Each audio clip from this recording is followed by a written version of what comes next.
Next 9 news में आपका बहुत बहुत स्वागत है। मैं हूं आपके साथ अबरारुल हक रहमानी। महाराष्ट्र की सियासत में कोर्ट के फैसले को लेकर लगातार तमाम नजरें जो टिकी हुई है, लेकिन इस बात का काफ़ी ज़्यादा यहां पर आकलन किया जा रहा है क्या वाकई में कपिल सिब्बल के द्वारा जो तमाम दलीलें रखी गई थी सुप्रीम कोर्ट के समक्ष, उसके बाद अब उद्धव ठाकरे के पक्ष में क्या फैसला आएगा और फैसले के आने के बाद महाराष्ट्र की सियासत में क्या बदलाव देखने को मिलेंगे। 14 विधायकों की अयोग्यता अगर ख़त्म कर दी जाती है सुप्रीम कोर्ट के द्वारा तो जाहिर सी बात है कि बहुमत के आंकड़ों को पार पाना फिर से एक बार एकनाथ शिंदे के लिए बड़ी चुनौती बन जाएगी। और साथ ही आप देखिए कि यहाँ पर एकनाथ शिंदे को अपने मुख्यमंत्री पद से इस्तीफा भी देना पड़ सकता है, लेकिन उसके बावजूद भी अभी भी एकनाथ शिंदे जो है कहीं ना कहीं उद्धव ठाकरे पर उसी तरीके से हमलावर है। और साथ ही ये कहा जा रहा है कि उद्धव ठाकरे के खेमे से एक के बाद एक विधायक लगातार इस कदर चले जा रहे हैं, जैसा लग रहा है कि उद्धव ठाकरे की अपनी पार्टी पर नियंत्रण जो है वो बिल्कुल नहीं है। अगर ताज़ा हालात की बात करें तो जिस तरीके से कृष्णा हेगड़े ने पार्टी को अलविदा कहा है, शिवसेना पार्टी के ऊपर विधायक थे, उन्होंने उद्धव ठाकरे के खिलाफ एकनाथ शिंदे का हाथ थाम लिया है। तो इस तरीके से लगातार एक के बाद एक घटनाएं जो है महाराष्ट्र की सियासत में देखने को मिल रही है। और इन तमाम मसलों पर बात करेंगे। यहाँ पर न्यूज़ रूम में जो सहयोगी बैठे हैं उनसे जानेंगे कि दरअसल उनका नज़रिया क्या है, उनके हिसाब से महाराष्ट्र की सियासत में क्या बदलाव होंगे और क्या वाकई में उद्धव ठाकरे की वापसी जो है महाराष्ट्र में उसी ताकत उसी ऊर्जा के साथ एक बार फिर से देखने को मिलेगी। देखिए, जिस तरीके से उद्धव ठाकरे और एकनाथ शिंदे में जो हम जंग देख रहे हैं बीते कई महीनों से, 4 महीने हो चुके हैं राज्य में सत्ता में आए हुए शिंदे और फडणवीस की सरकार को। अब आपने सवाल पूछा है कि उद्धव ठाकरे की एक बार फिर से वापसी होगी या फिर नहीं। फिलहाल देखा जाए अबरार, ये काफ़ी असंभव होता हुआ नजर आ रहा है, क्योंकि उद्धव ठाकरे का जो गुट है वह दिन पर दिन कमजोर पड़ता हुआ दिखाई दे रहा है। क्योंकि हाल ही में गजानन कीर्तिकर उनकी पार्टी की तरफ रुख किए। हालांकि गजानन कीर्तिकर के जो बेटे हैं वो आज भी शिवसेना के उद्धव गुट में हैं। आदित्य ठाकरे के साथ वह नजर आते। जिस तरीके से संजय राउत ने ऐलान किया था कि गजानन कीर्तिकर के जो बेटे हैं उन पर मुझे काफी गर्व है और आदित्य ठाकरे के साथ वह नजर आते हैं। उन्होंने तमाम कोशिशें की थी अपने पिता को मनाने की, अमोल कीर्तिकर ने, लेकिन ऐसा नहीं हो पाया। जिस तरीके से आपने भी जानकारियां साझा की। और गजानन कीर्तिकर के बाद से अब तक ऐसे कई नेता हैं जो उद्धव गुट से इस्तीफा देने के बाद शिंदे गुट में शामिल होते हुए दिखाई दे रहे हैं। तो फिलहाल देखा जाए उद्धव ठाकरे ने जिस तरीके से ऐलान किया कि आगामी विधानसभा चुनाव जो होंगे उनमें जीत यहां पर शिवसेना के उद्धव गुट की होगी, लेकिन शिंदे भी यहां पर यही कहते हुए नजर आ रहे हैं कि बार बार उन्होंने यही कहा है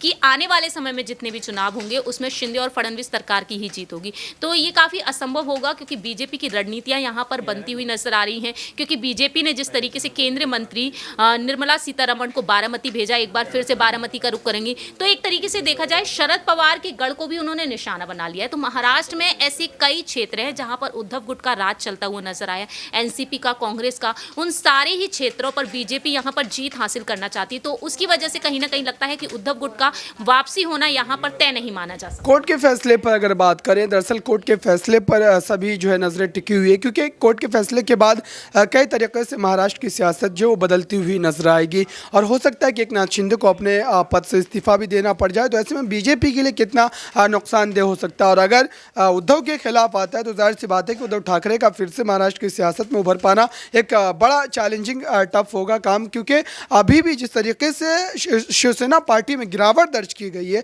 उससे यही लगता है कि उनको फिर से उसी ताकत के साथ बढ़ पाना, अपनी जगह को जो एक तरीके से तलाशना महाराष्ट्र में एक जो है कह सकते हैं कि एक उद्धव ठाकरे के लिए एक नए सिरे से जो है राजनीति को फिर से शुरू करनी पड़ेगी। क्योंकि तमाम जो राजनीति शुरुआती दिनों में की गई थी वो बाला साहब ठाकरे के द्वारा की गई थी और उसी वजह से शिवसेना पार्टी आज महाराष्ट्र की सियासत में इतने बड़े स्तर तक पहुंची थी। लेकिन अब पार्टी में एक बड़ी टूट सबकी नज़रों के सामने। तो ऐसे में जो है क्या आने वाले समय में क्या बदलाव होंगे आपके हिसाब से? देखिए, आने वाले समय में अगर बदलाव की बात की जाए तो काफी बड़े बदलाव देखने को मिल सकते हैं। जब एकनाथ शिंदे मुख्यमंत्री के तौर पर शपथ ग्रहण किए थे उस वक्त यही देखने को मिला था कि महाराष्ट्र में अब तक जितने भी मुख्यमंत्री बने वो लोकप्रिय मुख्यमंत्री साबित होते हुए नजर आए हैं। अब सवाल यहाँ पर खड़ा होता है कि अगर सुप्रीम कोर्ट का फैसला यहाँ पर उद्धव के पक्ष में आता है, 16 विधायकों की अयोग्यता अगर जाती है जिसमें एकनाथ शिंदे का नाम भी भी शामिल है, अगर उन्हें इस्तीफा देना पड़े तो जाहिर सी बात है बीजेपी के लिए यहाँ पर चुनौतियां तो खड़ी होंगी ही,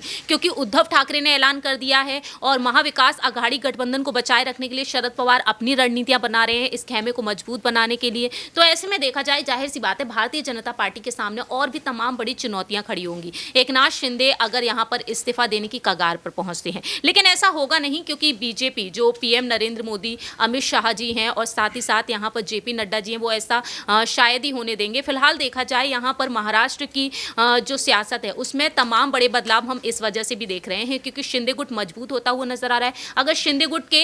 यहाँ पर फडणवीस और शिंदे की सरकार के दूसरे मंत्रिमंडल का गठन हो जाएगा तो कहीं ना कहीं शिंदे गुट के उन तमाम विधायकों को वो पद मिल जाएंगे जिस पद की लालसा में वह उनके साथ आए, बगावत कर बैठे। मोदी कैबिनेट में शिंदे गुट को जगह मिल सकती है। अगर मोदी कैबिनेट में शिंदे गुट को जगह मिल जाएगी तो जाहिर सी बात है अबरार, आप भी समझते हैं कि कोई ना कोई मंत्री यहाँ पर आगे बढ़ता हुआ दिखाई देगा, जिससे कि यहाँ पर महाराष्ट्र की सियासत में बदलाव देखने को मिलेंगे। हालांकि कई ऐसे बड़े प्रोजेक्ट हैं जो महाराष्ट्र के हाथों से जा चुके हैं, लेकिन पीएम मोदी ने गुजरात के विधानसभा चुनाव को ध्यान में रखते हुए गुजरात को ये प्रोजेक्ट सौंप दिए। तो कहीं ना कहीं देखा जाए पीएम मोदी ने फोन पर जब एकनाथ शिंदे से बातचीत की थी तो उन्होंने कहा कि आने वाले समय में बड़ी बड़ी परियोजनाएं जो होंगी वो महाराष्ट्र को ही मिलेंगी। तो इस लिहाज से यहाँ पर गौर किया जा सकता है कि पीएम नरेंद्र मोदी की नज़रें यहाँ पर साफ तौर पर टिकी हुई हैं क्योंकि महाराष्ट्र राज्य एक बहुत ही बड़ा राज्य है और जाहिर सी बात है वहाँ पर अगर बदलाव की यहाँ पर भावना जिस तरीके से रखी है बीजेपी ने तो डेफिनेटली सी बात है वहाँ पर बदलाव जरूर किए जाएंगे। जानते थे प्रांशी जी ने तमाम बातों को बेहतर ढंग से रखा और कई सहयोगी इस वक्त हमारे साथ मौजूद है, उनसे भी जानते हैं कि दरअसल इस पूरे मुद्दे पर उनकी क्या राय है, उनके हिसाब से महाराष्ट्र में क्या बदलाव होंगे या एक बार फिर से जो है एकनाथ शिंदे जो है बीएमसी में भी अपनी जो है मजबूती को दिखा पाएंगे, क्योंकि बीएमसी चुनाव काफ़ी ज़्यादा अहमियत इसलिए भी रखता है महाराष्ट्र की सियासत में क्योंकि उसमें अगर सत्ता आपकी आती है तो जाहिर सी बात है कि महाराष्ट्र में भी आपकी सत्ता आने के जो चांसेस है वो ज़्यादा बढ़ जाते हैं। मेरे साथ क्रांति जी, उनसे जानते हैं कि दरअसल उनका क्या इस पर जो है राय है उनकी, और महाराष्ट्र में इस वक्त बीएमसी चुनाव को लेकर के जो चर्चाएं लगातार हो रही है उसमें क्या उद्धव ठाकरे जो 30 साल से लगातार बीएमसी में अपनी सरकार को बनाते आ रहे हैं, क्या इस बार भी उसी तरीके से नतीजे आएंगे या फिर नतीजों में कोई बदलाव देखने को मिलेगा? देखिए बीएमसी चुनाव में मुझे जहाँ तक अब लगने लग गया है क्योंकि देखिए इससे पहले तक जो है समीकरण उद्धव ठाकरे के खेमे में जाता हुआ दिखाई दे रहा था, लेकिन अभी आप खुद सोचिए कि कोर्ट का जो फैसले का जो झुकाव है वो एकनाथ शिंदे को लेकर के ज़्यादा है, यानी कि शिवसेना की कमान जो है वो शिंदे को पूरी तरीके से मिल सकती है और जनता शिवसेना की कमान को लेकर के बहुत ज़्यादा भावुक है। तो हम इसमें ये कह सकते हैं कि यहाँ पर जनता के सामने जब ये मुद्दा उठ करके आएगा तो जाहिर सी बात है कि बीएमसी चुनाव में जो है उद्धव के बजाय लोग जो है शिंदे को ज़्यादा सोचते हुए और बताते हुए नजर आ रहे हैं, क्योंकि देखिए अब जो बयान आने लग गए सामने, जनता का रुख जो एकदम से उद्धव ठाकरे के लिए बहुत बढ़ गया था वो अब उधर से डाइवर्ट होकर के एकनाथ शिंदे की तरफ जा रहा है। बिल्कुल, एकनाथ शिंदे कहीं ना कहीं महाराष्ट्र में जो है इस बार उद्धव ठाकरे के लिए एक बड़ा चुनावी जो एक तरीके से यहाँ पर जो है एक चैलेंज पेश करेंगे, क्योंकि